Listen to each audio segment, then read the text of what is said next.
hubungan Jokowi dengan Megawati itu bukan saja simbiose mutualistik.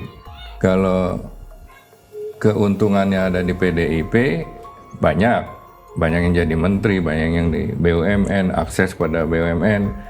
Itu kader-kader PDIP pada waktu itu banyak menikmati. 10 tahun. Ya, selama 10 tahun. Tetapi secara hierarki sudah dideklar bahwa Jokowi itu kan petugasnya partai.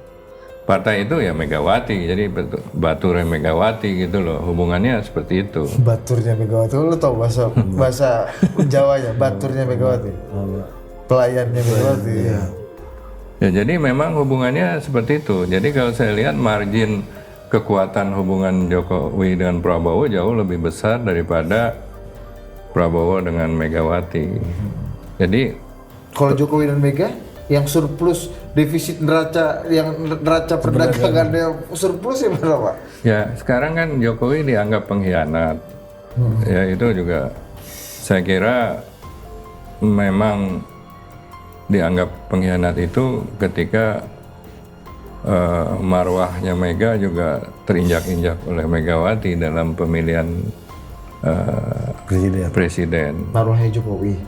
Marwahnya Mbak Mega itu terinjak oleh Jokowi karena kalah kan. Kalau menang mungkin. Kalau menang urusannya beda lagi gitu loh. Mungkin nggak usah diributin kali ya kan. Jadi karena dia kalah dan kalahnya oleh petugas baturnya ini kan, baturnya kok ngalahin juragan gitu, Doronya kalah sama batur kan, ngamuk orang Jawa kan, nggak ada cerita gitu loh. Tenang. Bisa tenang bos, gak pakai emosi malas ya. Baturnya masa ngalahin juragan? Ya itu emang logiknya gitu. Walaupun di mana-mana kan biasalah kalau anak buah terus menjadi menang menggantikan kan biasa kan. Iya kan? Iya. Prabowo sama Jokowi kan anak buahnya jadi presiden. Prabowo anak buahnya Jokowi kan, menteri pertahanan. Itu wajar di luar negeri. Dulu Jokowi juga rekomnya ke Jakarta salah satunya juga dari Prabowo kan, ibaratnya anak buahnya Prabowo. Betul. Tapi mereka punya fatsun yang tidak dimiliki oleh Megawati gitu loh. Kenapa Bu Mega nggak punya fatsun yang harusnya sebagai politisi paling berpengalaman di Republik? Harusnya dia yang menjadi ibaratnya penatar utama fatsun politik lah. Kalau dulu P4 itu kan dia yang harus bisa bikin trainernya kan, TOT paling paten itu loh Pak. Tapi ya P4 nggak pernah ikut Megawati. Bukan Pak. Karena dia benci. Saya juga nggak boleh tuh ikut P4. Iya. Bukan dilarang. Maksudnya fatsun politiknya tadi Bapak katakan. Harusnya Bu Mega yang paling berhak bicara fatsun nih harusnya gini, karena dia yang paling punya credential untuk bicara itu. Karena dia merasa hebat sendiri. Dia anak Bung Karno, dia anak raja, dan harus ditreat sebagai blue blood gitu loh. Itu emang sifatnya. Jadi yang lain-lain ya merupakan kalau tidak ada teman tapi ya batur aja semuanya gitu loh. Masa Pak bukannya demokratif, sangat deliberatif? Enggak juga ya. Kalau dia demokratis dia setiap kongres PDIP dia beri kesempatan kader-kadernya untuk ikut maju lah. Ya. Ini tidak diberi kesempatan. Atau ada yang nggak berani, artinya apa? Pembinaannya juga salah. Masa nggak berani? Ya kan? Dan siapa yang bilang itu kalau kita jadi masuk ke dalam partai, cita-cita kita harus menjadi ketua umum partai. Kita masuk politik, cita-cita kita harus jadi presiden, ya kan? Nah ini nggak boleh gitu loh. Tapi ada analisa lain Pak, izin Pak, dari saya baca misalnya majalah Tempo. Ketua fraksi PDI Perjuangan Pak Utut Adianto mengatakan sebenarnya de facto ketua umum adalah sekjen. Itu untuk menggambarkan bagaimana berkuasanya Hasto Kristianto di PDI Perjuangan gitu. Sampai Pak Utut menunjukkan handphonenya yang ada tulisan Hasto de facto. Nomor Hasto namanya de facto. Nah itu kesalahannya Utut aja takut sama Hasto. Atau bisa aja mengatakan, wah gue disuruh Ibu Mega. Iya. Ya kan, biasanya kan begitu. Iya. Bukankah itu Karena nggak ada orang yang berani menanyakan langsung ke Mbak Mega. Kalau di partai lain kan masih bisa cross check orang lain ya. Iya, masih bisa tanya kiri kanan. Ini nggak berani nanya.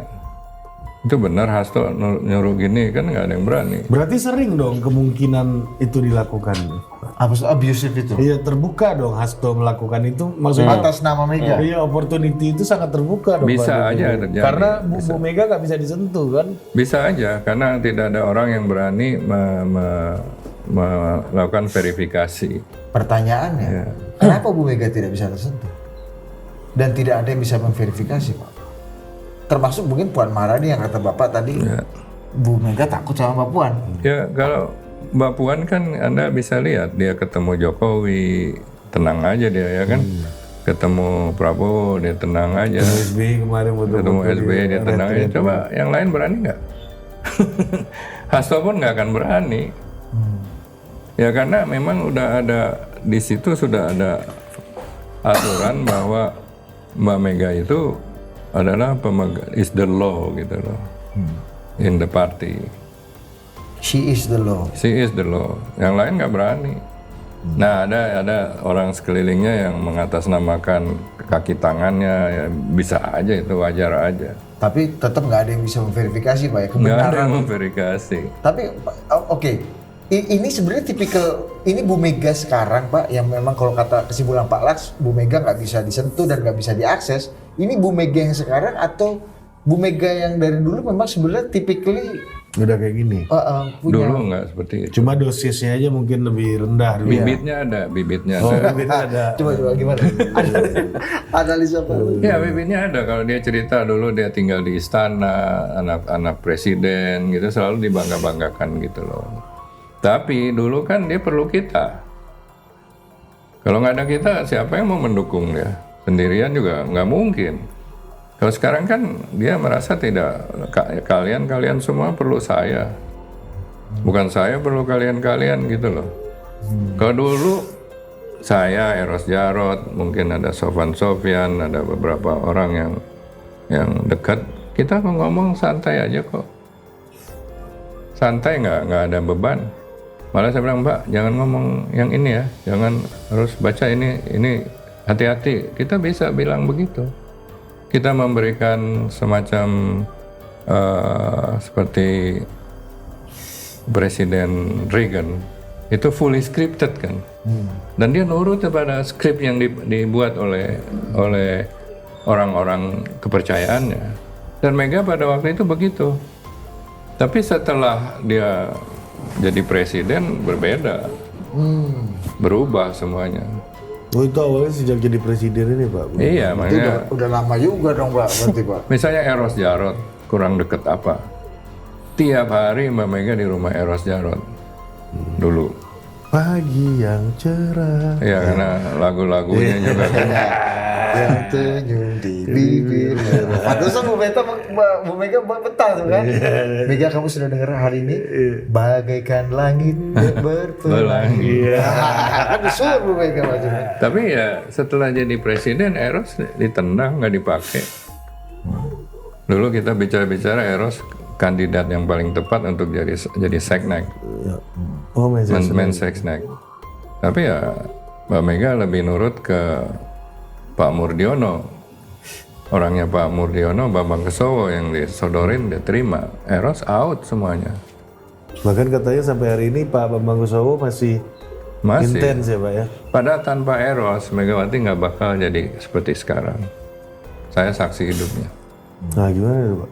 Ya dia yang sebagai mentor politik, dia yang menulis skrip pidato-pidato yang dikatakan hebat dulu kan, dan juga lobby ke Bakin, ke TNI, banyak juga dilakukan oleh Eros. Tapi sekarang kan Pak Eros juga satu barisan bersama Bu Mega dalam konteks politik kekinian, Pak. Saya lihat sih begitu dengan membenci Jokowinya. Iya, satu dalam konteks kubu itu lah, ya. Ya. Tapi artinya gini Pak, ketika Pak Las kembali lagi ke pertanyaan tadi, ketika Pak Las menyimpulkan bahwa Bu Mega sekarang itu Menara Gading susah diakses bahkan oleh elit partai PD Perjuangan. Sebenarnya dari dulu juga typically Bu Mega juga nggak mudah diakses oleh orang-orang. Ya, dulu susah. Semua orang Setelah jadi presiden lah kita bicara. nggak, sebelum jadi presiden juga orangnya introvert, susah. Susah, nggak hanya diakses, senyum sama orang juga susah dia. Sampai kita bilang marah-marah, Mbak senyum dong, ya kan itu kan rakyat gitu loh. Itu orang-orang juga mau akses juga agak sulit karena dia merasa tertutup gitu loh, hanya pada orang-orang tertentu aja. Dan ketika teman-temannya udah nggak ada ya tertutupnya masih terus gitu loh.